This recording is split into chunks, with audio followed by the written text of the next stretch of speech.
বন্ধুরা মাছের পকোড়া বানাবো, যে তেল গরম হয়ে গেছে। এখন আমি একে একে করে বড়া বানাই নিব। বন্ধুরা একটু টিভি সাউন্ড আসতে পারে, ছেলে আজকে অনেকদিন পরে টিভি দেখতেছে, অনেক বছর পরে। বন্ধুরা এই যে আমি একে একে পকোড়া ভেজে নিই।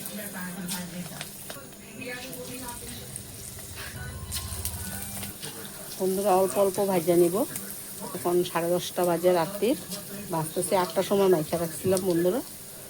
বন্ধুরা এই যে একবার ভেজে নিয়েছি মাছের পকোড়া, এই যে আবার একবার নামাবো। এখন নামায় তারপরে যেগুলি ভাজবো।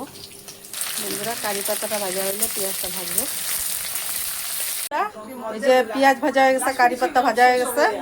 তো এখন আমি কি কি দিয়ে মাখবো দেখো। এখানে দিব ওই যে এটা দিব ওই যে চাট মশলা, সামান্য দেবো বিট লবণ।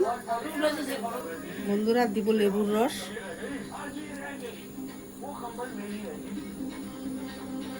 বন্ধুরা এখন এটা আমি মিশাই নিব।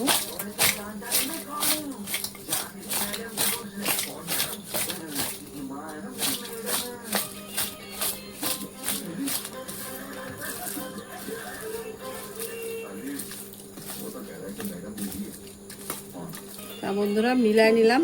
আমি এখন বোনকে একটা টেস্ট করতে দিব, একটু ভাঙ্গা, যে লবণটা ঠিক আছে নাকি দেখতে।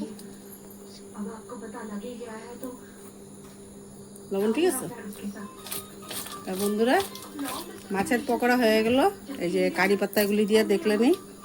বন্ধুরা আমার এই ভিডিওটা কেমন লাগলো আপনারা কমেন্টে জানাবেন। তবে একদিন আমি মাংসের পকোড়া বানায় দেখাবো। বন্ধুরা দেখেন মাছের পকোড়াটা। বন্ধুরা ভালো লাগলে লাইক শেয়ার সাবস্ক্রাইব করে দিবেন। আমি রাত্রের ভিডিও এতটুকু রাখি। শুভরাত্রি।